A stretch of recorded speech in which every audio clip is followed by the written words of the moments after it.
Hello students, how are you. आपकी exercise 10 का first part मैंने अपलोड कर दिया है। अब हम सेकंड पार्ट पे देखते हैं। मैंने इससे रिलेटेड थ्योरम करवा दिए हैं। अब इससे रिलेटेड जो क्वेश्चन हैं उनको करते हैं हम। तो देखिए, एक त्रिभुज दे रखा है हमें ABC और उसकी माध्यिका दे रखी है AD BE और CF। तो क्या करेंगे, अब सबसे पहले एक त्रिभुज बना लेंगे ABC और इसकी माध्यिका दे रखी है हमें AD BE और CF। तीन माध्यिका दे रखी है।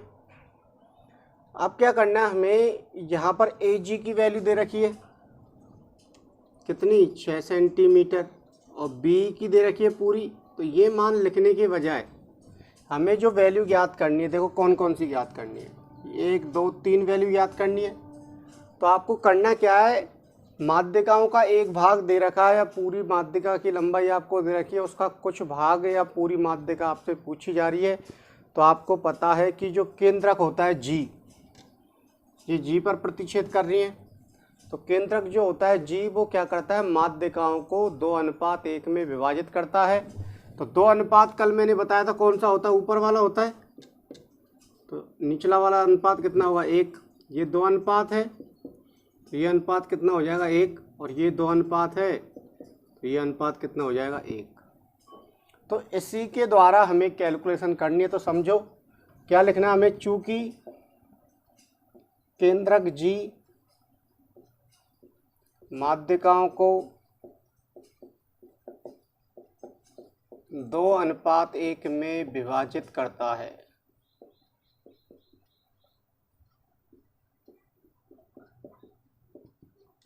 अब क्या करना है आपको, कुछ भी नहीं करना।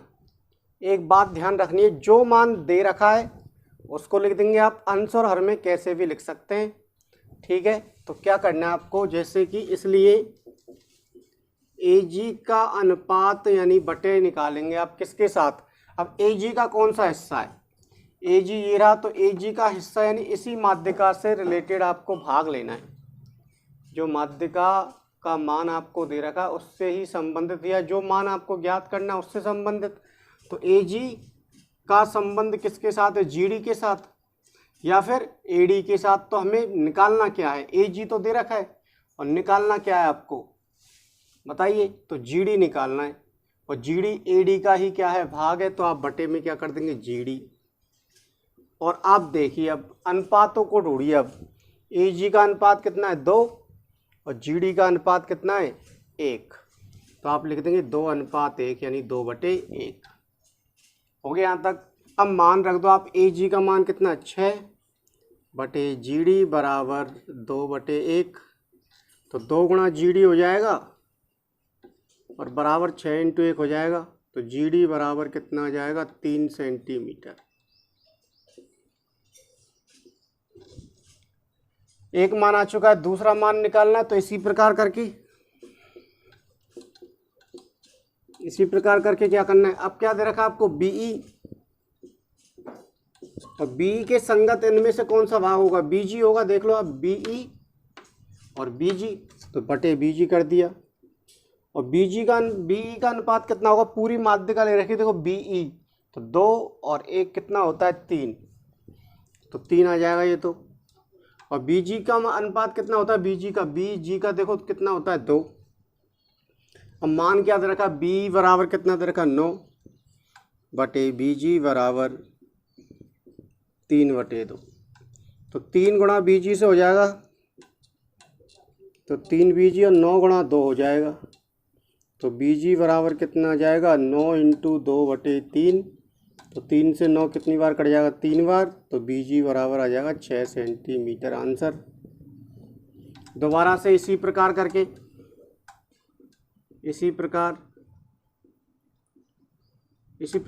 क्या करना है आपको। अब क्या दे रखा है आपको बताइए, GF। तो GF का अनुपात किसके साथ निकालेंगे आप, तो बचा हुआ CF के साथ। GF देखो कितना, GF कितना है, 1। और CF देखो, CF पूरी माध्यिका है। तो पूरी माध्यिका का अनुपात कितना होता है, 3 होता है। क्या करना है बताइए, GF की वैल्यू रख दो आप, कितनी देर की, 4.5 बटे CF बराबर 1/3। अब क्या करना है आपको, 3 से ये गुणा हो जाएगा तो CF 1 से गुणा होकर CF, और 4.5 किससे गुणा हो जाएगा, 3 से, तो कितना आएगा बताइए, 5 के 15, 1 12 और 1 13, तो 13.5 सेंटीमीटर आपका किसका मान आ गया, CF का। और ये आंसर हो गया आपका, ये आंसर हो गया और ये आंसर हो गया। तो बहुत सरल क्वेश्चन है, एग्जाम में अब तक 2 बार ऐसा पूछा जा चुका है, दोबारा भी पूछा जा सकता है। तो देखते हैं अगला क्वेश्चन, लिख लो आप इसको एक बार।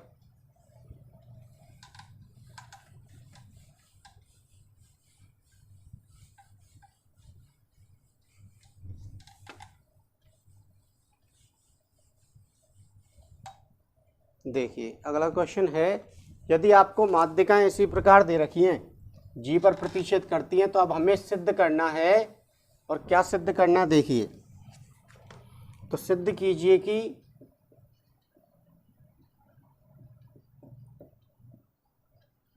AD प्लस B जो होगा वो बड़ा होगा 3/2 AB से। AD और B का योगफल जो होगा वो 3/2 AB से क्या होगा, बड़ा होगा। क्या करना है, कुछ नहीं करना, आपको दोबारा से डायग्राम बनाना है। डायग्राम मिटा दिया था अभी मैंने, ये A हो गया, ये B हो गया, ये C हो गया, ये AD हो गया, ये BE हो गया, और ये क्या हो गया आपका CF हो गया। ठीक है, और ये G पर प्रतिच्छेद करें तो ये G हो गया। क्या करना है आपको, इसमें दिया क्या गया है, सब कुछ लिखना पड़ेगा। दिया है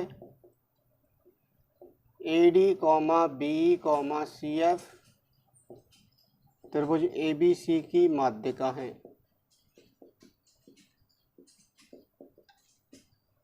ठीक है, सिद्ध क्या करना है,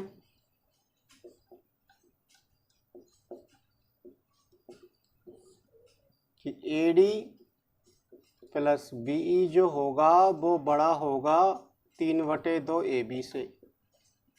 यह आपको सिद्ध करना है। अब कुछ नहीं करना, आपको ध्यान से समझना चीज़ों को। आपको AD और BE को जोड़ना है। तो आपको पता होगा एक प्रमेय होती है, किसी भी त्रिभुज में किसी भी त्रिभुज की 2 भुजाओं का योग जो होता है वो तीसरी भुजा से हमेशा क्या आता है, बड़ा आता है। तो मैं लिख देता हूँ, रचना कुछ की नहीं है हमने, उत्पत्ति में लिख देता हूँ, त्रिभुज की किन्हीं भी 2 भुजाओं का योग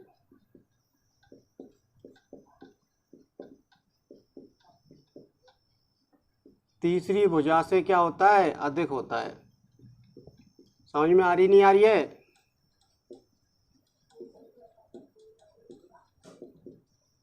इसका मतलब क्या हुआ, जैसे मैंने कोई त्रिभुज बना लिया ABC, तो कोई भी 2 भुजा जोड़ दो। जैसे मैंने AB और BC को जोड़ दिया, तो इन दोनों का योग जो होगा वो तीसरी भुजा कौन सी है, AC से क्या होता है, बड़ा होता है। तो ये वाला नियम लगाना है आपको। अब ये देखना है कि ये बन कहाँ रहा है, AD। तो AD आपने ऐसे ले लिया, ये त्रिभुज बनाइए आप, थोड़ा सा देखो समझने वाली बात है। AD तो ये आ गया, BE तो B ये आ गया। क्या ऐसा कोई त्रिभुज दिख रहा है आपको जिसमें AD और प्लस BE हो जाए? तो ऐसा त्रिभुज नहीं दिखेगा आपको कि AD भी आ जाए पूरी भुजा और BE भी आ जाए। ऐसा त्रिभुज संभव नहीं है। क्यों? क्योंकि देखो आपने BE तो ऐसे लिया, सपोज करो ऊपर वाले त्रिभुज में ले लिया, तो ये क्या रह जाएगा, AD पूरा नहीं आ पाएगा। तो आपको क्या करने, जो माध्यिकाओं के भाग हैं उनके आपको छोटे वाले जो हिस्से आ रहे हैं उनको लेना है, उनसे संबंधित त्रिभुज को ढूंढना है। तो देखिए AD माध्यिका है, तो AD का कौन सा भाग है, देखिए ये वाली भुजा ले लूँ मैं AG तक, और बी के लिए कौन सा हिस्सा ले लूँ, ये वाला हिस्सा ले लूँ। अब ये वाला क्यों लिया मैंने, क्योंकि हमें ए बी भुजा चाहिए। हमें कौन सी भुजा चाहिए, ए बी। अब ढूंढने का तरीका क्या होगा, हमें ए बी भुजा तो पूरी लेनी है। तो ए बी भुजा के दो शीर्ष होंगे, ए और बी।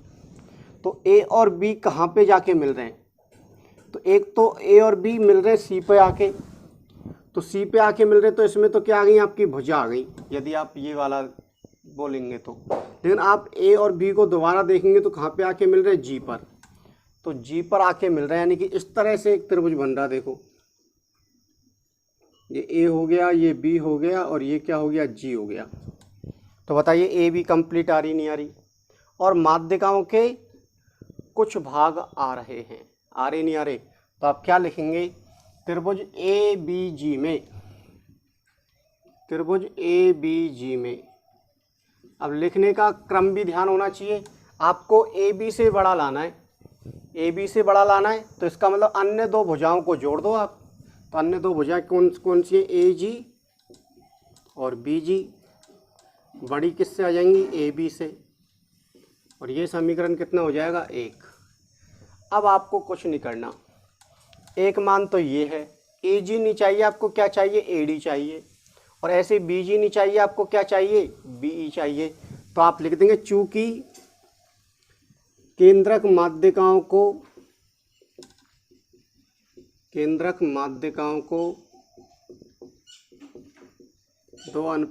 में विभाजित करता है। जो केंद्रक है वो माध्यिकाओं को 2:1 में क्या करता है, विभाजित करता है।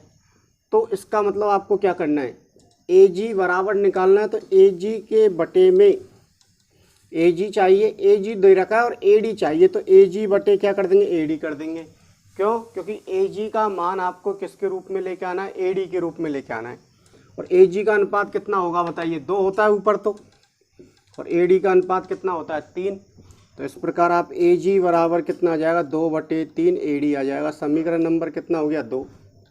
इसी प्रकार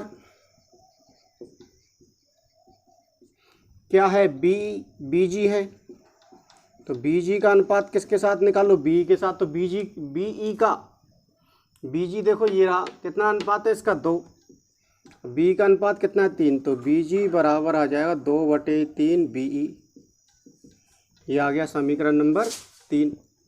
अब क्या करना है, समीकरण 2 से ए जी बराबर यहाँ रख दो और बी जी बराबर यहाँ रख दो, यानी समीकरण 1 में रख दो आप। तो देखिए क्या होने वाला है, इसको मैं मिटा देता हूँ हल्का सा। तो 2/3 से मान समीकरण किस में रखने पर, 1 में रखने पर। तो रखिए 1 में मान, तो क्या हो जाएगा, ए जी के स्थान पे क्या आ जाएगा, 2/3 ए डी आ जाएगा, प्लस 2/3 क्या आ जाएगा, बी ई आ जाएगा। और बड़ा किससे है, ए बी से। हो गया यहाँ तक। अब 2/3 क्या आ रहा है, कॉमन आ रहा है। तो 2/3 कॉमन ले लिया, तो ए डी प्लस क्या हो जाएगा, बी ई, और बड़ा हो जाएगा किससे, ए बी से।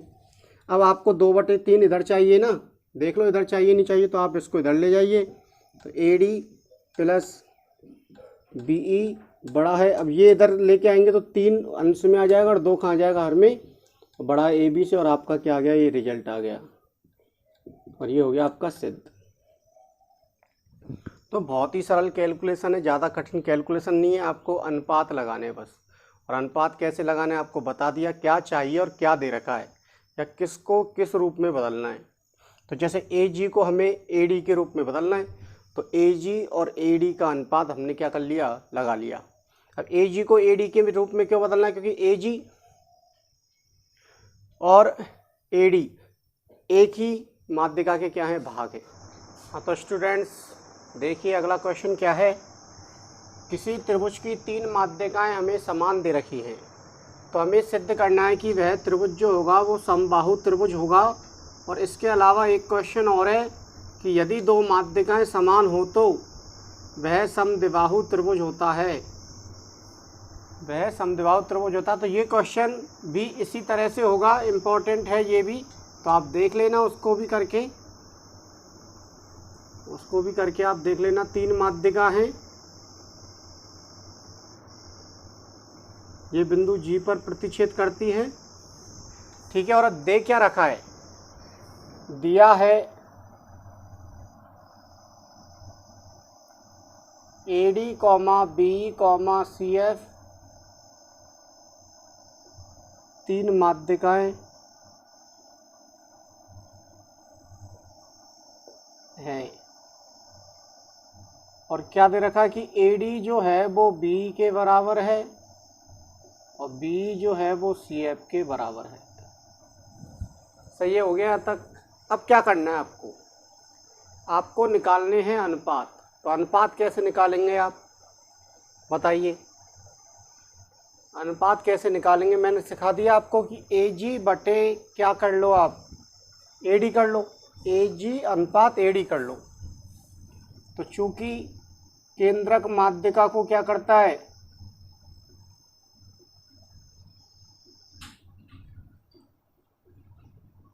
माध्यिकाओं को है ना,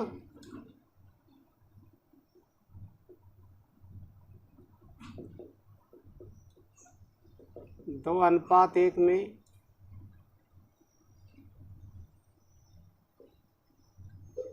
विभाजित करता है। तो अनुपात 1 में विभाजित करता है, तो इसका मतलब आपको अनुपात निकालना। तो अनुपात कैसे निकालेंगे आप, AG का अनुपात AD के साथ निकालिए। तो AG का अनुपात कितना होता है 2 और AD का कितना होता है 3।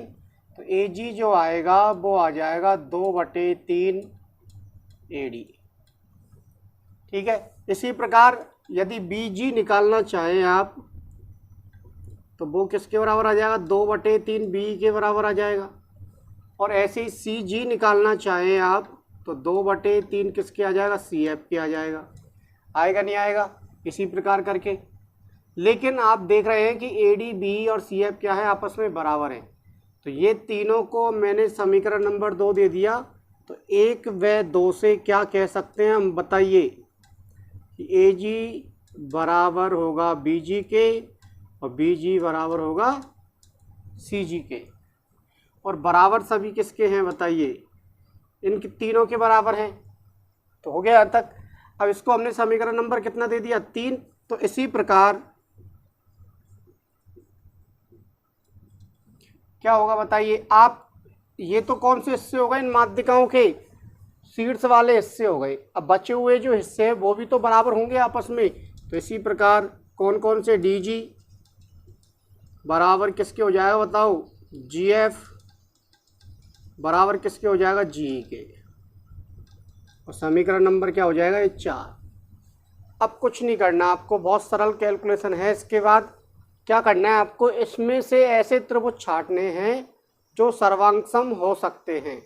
तो आप देखेंगे यहाँ पर कि ये वाली भुजा इस वाली भुजा के बराबर है या नहीं है, ये वाली भुजा इस वाली भुजा के बराबर है या नहीं है। और यहाँ पर जो कोण बनेंगे वो क्या बनेंगे, आपके शीर्षाभिमुख। तो आपको ऐसा त्रिभुज लेने हैं, 2 ऐसे त्रिभुज लेने हैं जिनमें शीर्षाभिमुख कोण बन रहे हों, अन्यथा आपका सर्वांग समता का नियम नहीं बन पाएगा। तो हम ले रहे हैं त्रिभुज AGF और त्रिभुज कौन सा ले रहे हैं हम, AGF ले लिया तो CGD ले लेते हैं। इन दोनों में क्या क्या बराबर है बताइए, AG बराबर CG के है। समीकरण कौन से, समीकरण 3 से। और कोण AGF बराबर है कोण CGF के, CGD के। कैसे, शीर्षाभिमुख कोण है। और इसके अलावा और क्या आ जाएगा बताइए, GF बराबर किसके आ जाएगा, GD के। ये किससे है, समीकरण नंबर किसमें है, 4 से। जब ये दोनों त्रिभुज ऐसे नियम से सर्वांगसम हो जाएंगे, होंगे नहीं होंगे बताइए। ऐसे क्यों लग रहा है इसमें, क्यों लग रहा है, क्योंकि देखो भुजा कोण भुजा ठीक है, ऐसे इस वजह से लग रहा है।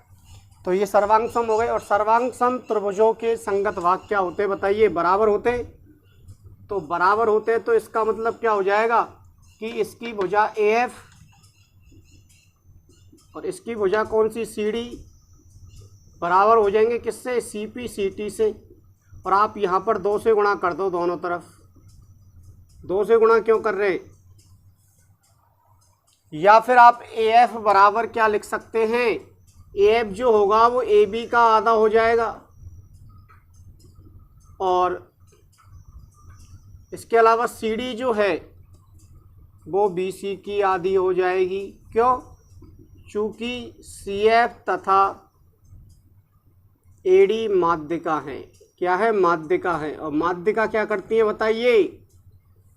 त्रिभुज की भुजा को 2 बराबर भागों में, तो ये जैसे 2 है ये भी 2 मान लेंगे आप। तो CD बराबर 2 आया तो CD बराबर क्या लिख सकते हैं आप? BC का 2 का भाग दे दो। आएगा नहीं आएगा? मैं बता चुका हूँ ऐसे। अब आप 2 से गुणा कर दो तो यहाँ से क्या आ जाएगा? AB बराबर BC। और समीकरण नंबर कितना हो गया?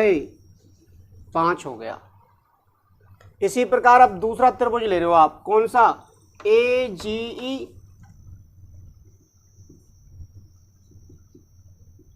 और त्रिभुज कौन सा ले रहे हो बताओ? AGE ले लिया तो इधर कौन सा लेना पड़ेगा आपको? BGD में क्या क्या बराबर है बताइए? AG बराबर तो होगा BG के, और इसके अलावा GE बराबर किसके हो जाएगा बताइए? GD के। होगा नहीं होगा? और कोण AGE जो होगा वो बराबर होगा किसके? BGD के। इसलिए दोनों त्रिभुज क्या हो जाएंगे? सर्वांग सम हो जाएंगे। किस नियम से? SAS नियम से। और सर्वांग सम हो गए तो AE बराबर किसके आ जाएगा? BD के। और आप इनको डायरेक्ट ही क्या लिख सकते हैं कि AE बराबर क्या लिख सकते हैं बताइए? AC का आधा। और इधर क्या लिख सकते हैं? BD बराबर BC का आधा। तो यहाँ से क्या आ जाएगा? AC बराबर क्या आ जाएगा? BC आ जाएगा। और ये समीकरण कितना हो गया बताइए आपका? 6। अब कुछ नहीं करना, यहाँ आप लिख देना कौन से समीकरण से आए ये, है ना? ये लिख देना आप, कारण लिख देना। अब AB बराबर BC और BC बराबर AC है तो AB बराबर BC बराबर AC होगा नहीं होगा? तो आप इससे आगे लिख रहे हो इधर 5 व 6 से क्या रिजल्ट आ रहा है कि AB बराबर तो आ रहा है BC के और BC बराबर आ रहा है CA के या AC के। इसलिए 3 भुजा बराबर होते हैं किसी त्रिभुज में। कैसा त्रिभुज हो जाता है वो? समबाहु त्रिभुज हो जाता है। कैसा त्रिभुज हो जाता है? समबाहु त्रिभुज हो जाता है। तो ये लिखिए, बहुत ही इंपॉर्टेंट क्वेश्चन है। आप इसके बाद हम अगला क्वेश्चन करते हैं। लिख लो आप इसको एक बार। देखिए क्वेश्चन नंबर 4 करते हैं अब।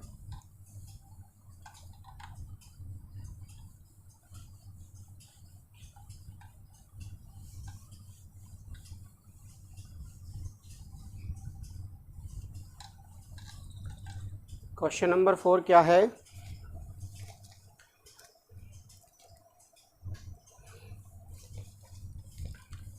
तीन संरेख बिंदुओं से होकर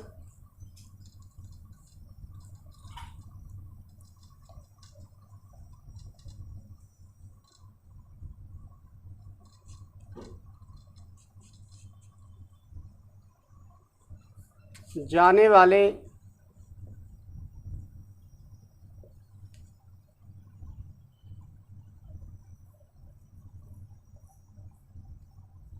से समदूरस्थ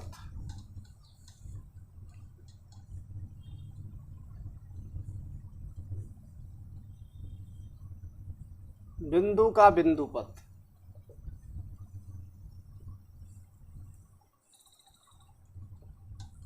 यानी हमें 3 संरेख बिंदु दे रखे और उनसे समान दूरी पर स्थित कोई बिंदु लेना है और उनसे उस बिंदु का क्या ज्ञात करना है आपको? बिंदुपथ ज्ञात करना है। तो आपने 3 बिंदु ले लिए।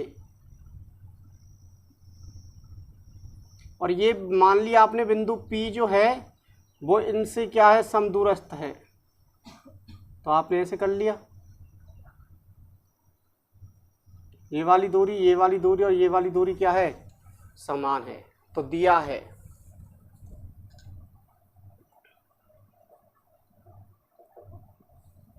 क्या दे रखा है कि माना या बिंदु P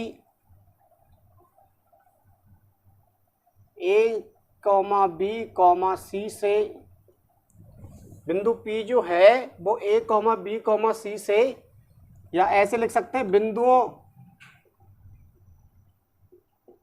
A, B, C से समदूरस्थ है।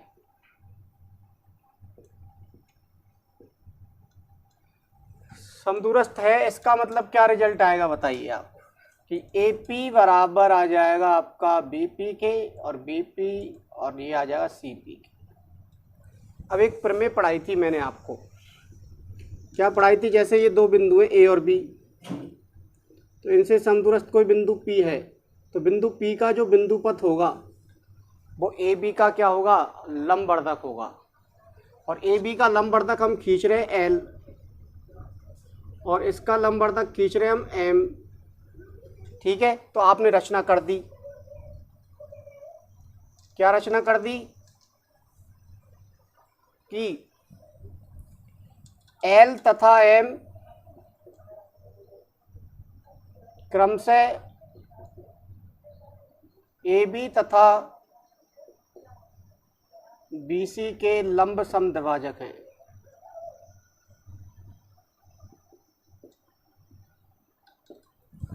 अब उत्पत्ति करनी है आपको, उत्पत्ति में क्या करना है, तो चूंकि बिंदु P जो है वो A और B से समदूरस्थ है, चूंकि बिंदु P बिंदुओं A और B से समदूरस्थ है, बिंदुओं A और B से समदूरस्थ है, इसलिए P L पर स्थित होगा। समीकरण नंबर 2 हो गया। ऐसे ही चूंकि बिंदु P बिंदुओं B और C से समदूरस्थ है, B और C से भी तो समदूरस्थ है, इसलिए बिंदु P M पर स्थित होगा।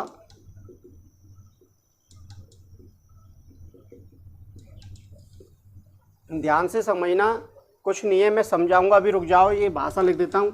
अब M पर भी स्थित हो गया, L पर भी स्थित होगा, लेकिन चूंकि L रेखा जो है वो समानांतर है, इसलिए L तथा M रेखा का कोई भी वैनिष्ट बिंदु नहीं होगा,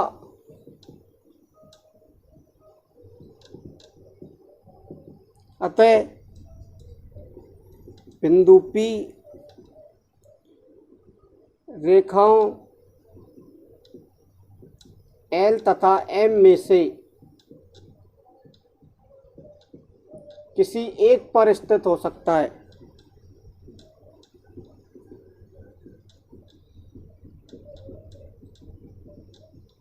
इसलिए क्या कहेंगे आप,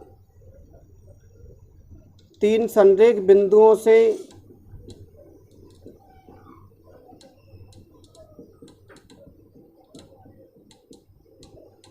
समदूरस्थ बिंदुओं का बिंदु पथ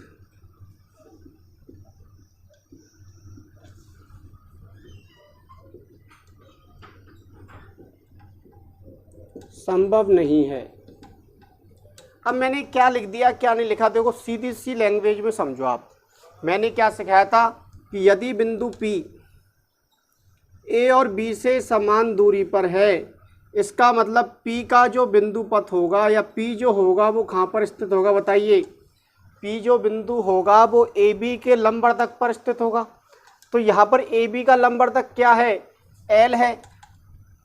AB का लंबवर्धक क्या है, L है।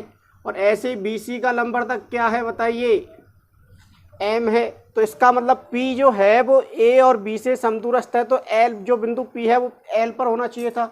इसी प्रकार B और C से समदूरस्थ है बिंदु P, तो ये किस पर होना चाहिए था, M पर स्थित होना चाहिए था। ये लिख दिया हमने पहले दूसरा समीकरण और तीसरा समीकरण।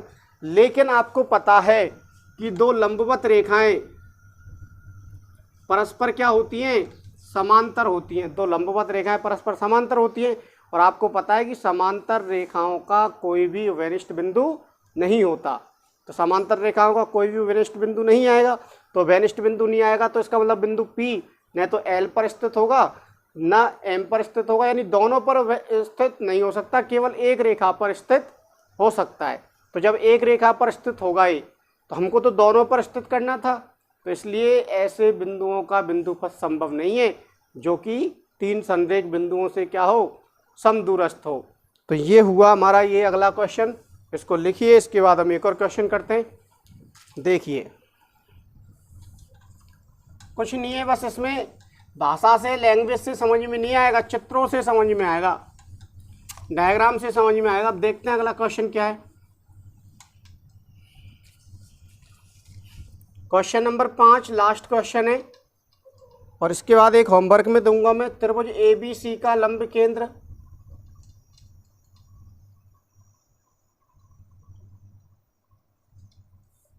H है। AH, BH, CH के मध्य बिंदु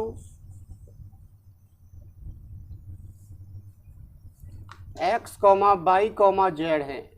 मध्य बिंदु यानी मिड पॉइंट। तो सिद्ध करो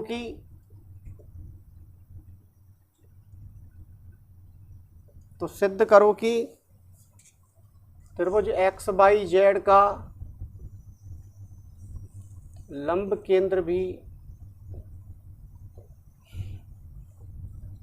H है। समझो आप एक चित्र दे रखा है आपको ऐसे, एक कोई त्रिभुज है ABC। लंब केंद्र क्या होता है, लंब केंद्र होता है लंबों का प्रतिच्छेदन बिंदु। तो ये लंब हो गए हमारे, और ये है ABC, ये हो जाएगा D, ये हो जाएगा E, और ये हो जाएगा F। ठीक है, तो इनका जो लंब केंद्र है वो है H। अब आपको इस वाले AH पर कोई बिंदु दे रखा है, देखो AH, BH और CH पर, इस पर Y दे रखा है और इस पर क्या दे रखा है, Z। तो ये तो दे रखा है X, ये दे रखा है Y और ये दे रखा है Z। तो इनका भी जो लंब केंद्र होगा वही क्या होगा, H होगा। ये आपको सिद्ध करना है। तो बिल्कुल सरल क्वेश्चन है, ज़्यादा वो है नहीं है। आप जानते हैं कि AD लंब किस पर दे रखा है, देखो दिया है। AD लंब तो है BC पर, और BE लंब किस पर है बताइए, AC पर, और CF लंब किस पर दे रखा है हमें, AB पर। और इसको मैंने लिख दिया समीकरण नंबर 1। ठीक है, ये लंब दे रखे हैं आपको। अब आपको पता होगा कि दो समांतर रेखाएं आपकी, और समांतर रेखाएं जैसे इस पर लंब है कोई, तो ये इस पर भी क्या होगा, लंब होगा। होगा नहीं होगा? यदि दो समांतर रेखाओं में से एक पर कोई लंब खींचा गया तो वह दूसरी रेखा पर भी क्या होता है, लंबवत होता है। तो बस सिद्ध क्या करना है कि H त्रिभुज XYZ का लंब केंद्र है। और रचना क्या कर दी, कुछ नहीं की, आपने उत्पत्ति लिख रहा हूं मैं डायरेक्ट ही। और आपको ये भी दे रखा है कि XYZ जो हैं वो मध्य बिंदु हैं किसके, और आप जानते हैं क्या कि मध्य बिंदुओं को मिलाने वाली रेखा तीसरी भुजा के क्या होती है, समांतर होती है। तो लिख देंगे चूंकि Y और Z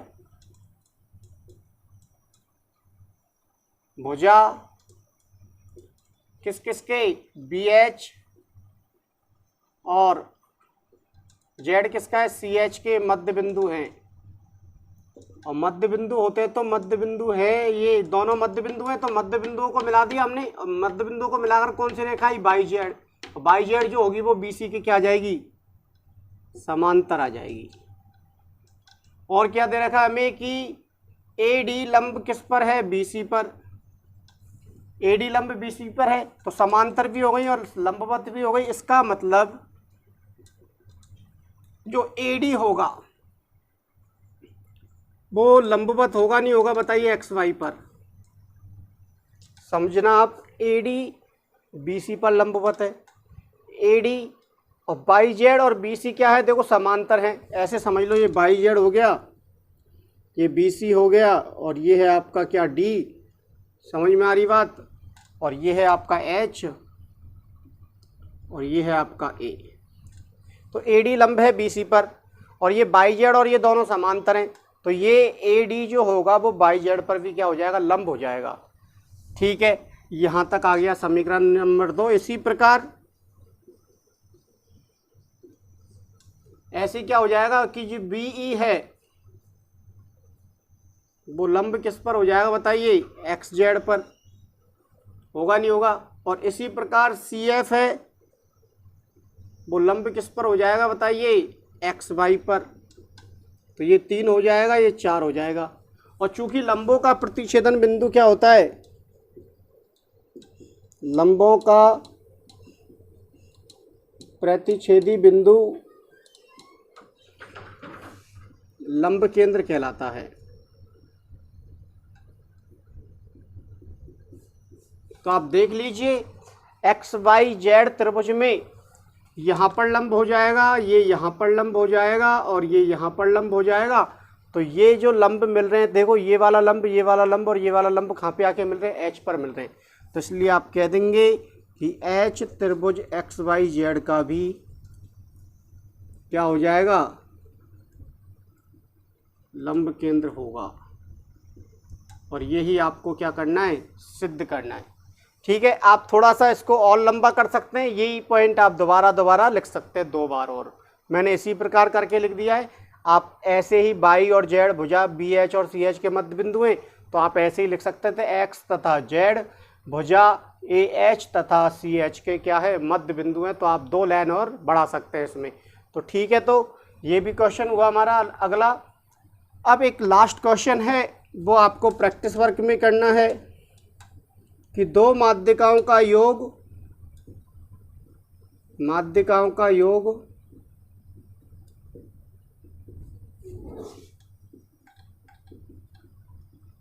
तीसरी माध्यिका से अधिक होता है।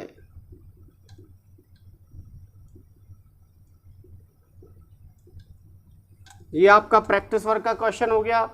और इसमें से 1 अंक का जो क्वेश्चन आता है वो या तो प्रमेयों से संबंधित आ जाता है डायरेक्टली।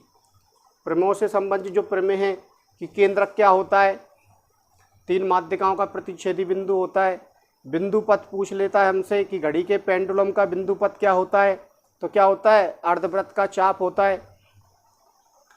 2 समांतर रेखाओं से समदूरस्थ बिंदु का बिंदु पथ क्या होता है, तो क्या होता है, 2 समांतर रेखाओं से समदूरस्थ बिंदु का बिंदु पथ, उन दोनों रेखाओं से के समांतर एक रेखा होती है। तो प्रतिच्छेदी रेखाओं से समदूरस्थ बिंदु का बिंदु पथ क्या होता है, तो उन दोनों प्रतिच्छेदी रेखाओं से बनने वाले कोण का कोण समद्विभाजक होता है। यदि किसी त्रिभुज की 3 माध्यिकाएं समान हो तो वह त्रिभुज क्या होता है, बताइए, समबाहु त्रिभुज होता है। तो इस तरह से 1-1 नंबर के क्वेश्चन आपकी बुक में दिए हुए हैं पीछे, उनको आप करना। और हम दोबारा से कल नए वीडियो के साथ मिलते हैं। हम अगली एक्सरसाइज 11 स्टार्ट करेंगे। ओके।